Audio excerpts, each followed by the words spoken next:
Hello, Respect here again, and yes, Halo Reach. It's taken me a few days to get this up. I had this on the release day.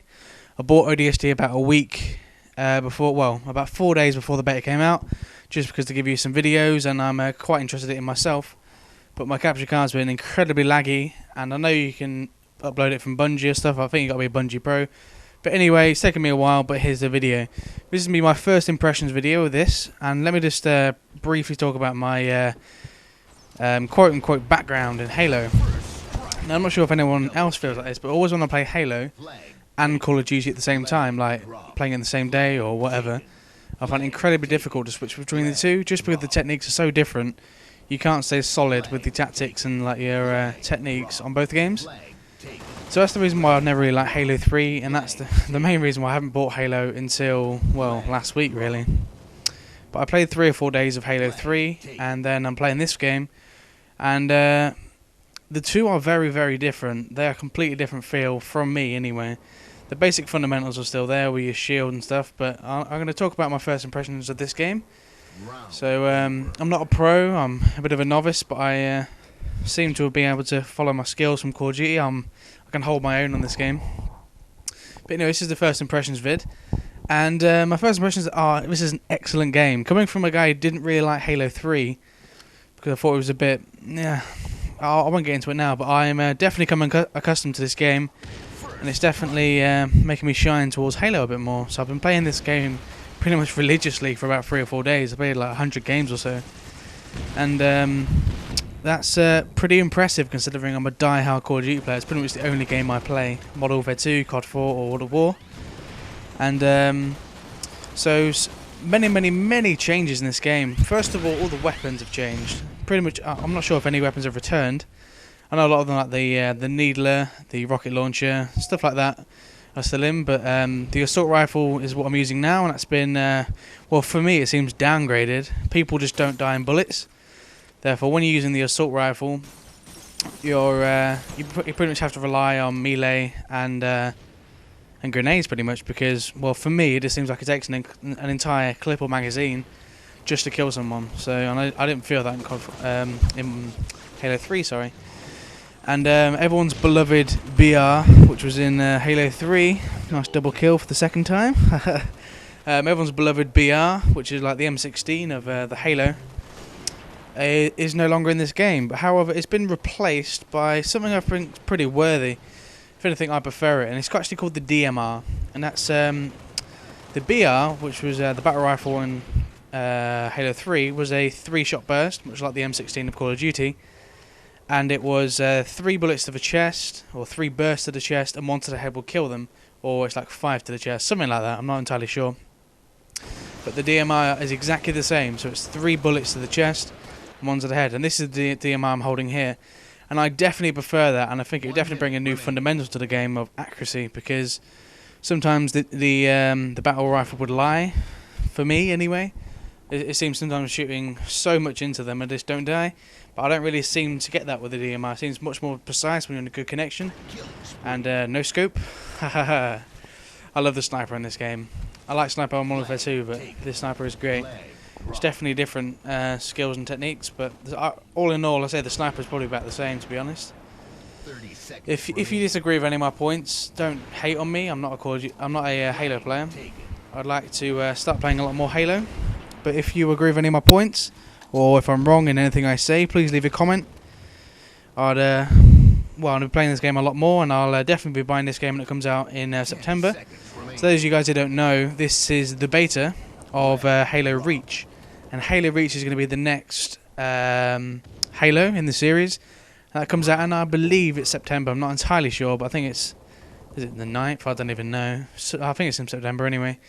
And this is like a beta, so it's like a free online trial of like the whole multiplayer pretty much. And it's pretty beast actually. It's much like the Battlefield demo everyone brought out. But the only way you can access this is either through getting a code, which is near impossible, or everyone with an ODST disc, it's actually free on the campaign disc. So if you have ODST, you can actually play this Reach beta. and it's a 16-day beta from, was it the 3rd of May it came out? I'm not entirely sure. I think it was the 3rd of May. So that'll make it, what, the 19th? And it's only a 16-day beta, which is a little bit disappointing, so it's not very long, but I've got to say, this game is brilliant. For me, it's a 9 out of 10, and coming from someone who didn't really like Halo, this is a big thing from Halo. And the main difference is, as I said, the guns are different.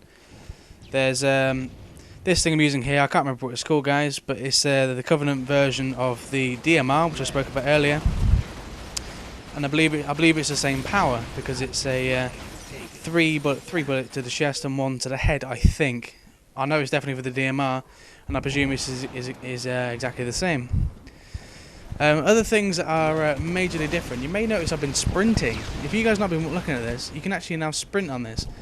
And on most game modes, you can actually pick your class, and this is pretty crazy.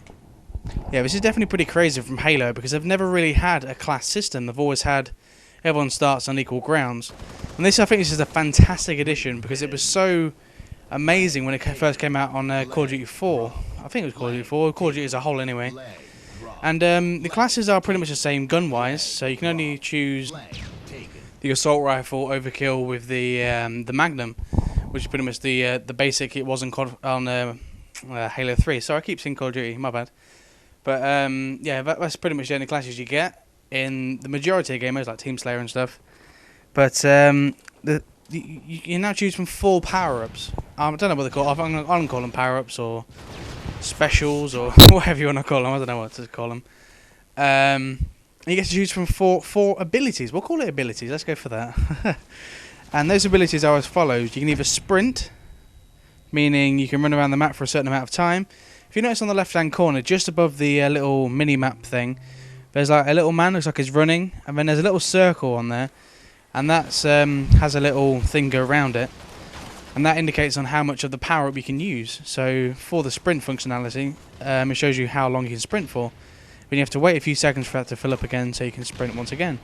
Now, sprinting is definitely going to be something that's either going to make or break this game, because Halo's never had sprinting in it. And I think but for me, I think it's a great addition, just because, I don't know, just being able to run around the map more quickly, definitely bring a new thing to the game. And being able to sprint in a competitive environment will definitely change it. So I reckon game battles in that sort of environment should be pretty interesting. The second one I want to talk about is I think it's called Guard, and it's basically your own little personal bubble shield, and it makes you indestructible. You have like a little force field, and you can't be hit, grenades or anything like that. Much like the bubble shield was in Halo 3, but it's your own little one that's only for you. I think that's pretty well balanced. It's it's pretty balanced, and I think it's probably a decent addition to the game, because it's good in one sense because you can dodge dying pretty much, but it's bad in another sense because you can't do anything while in the bubble shield. It's very defensive. 1 minute remaining. And the third thing is, let's say jetpack. The jetpack, everyone was on about how this could potentially break this game, just because jetpack is something completely different to what was on Halo 3. And Halo was out for such a long time, everyone got so accustomed to it. And I think the jetpack's pretty balanced, because you can only be in it for, what, 10 seconds or so? But I think it's probably less than that, actually. Between 5 and 8 seconds, I'd say, you can be in the jetpack for.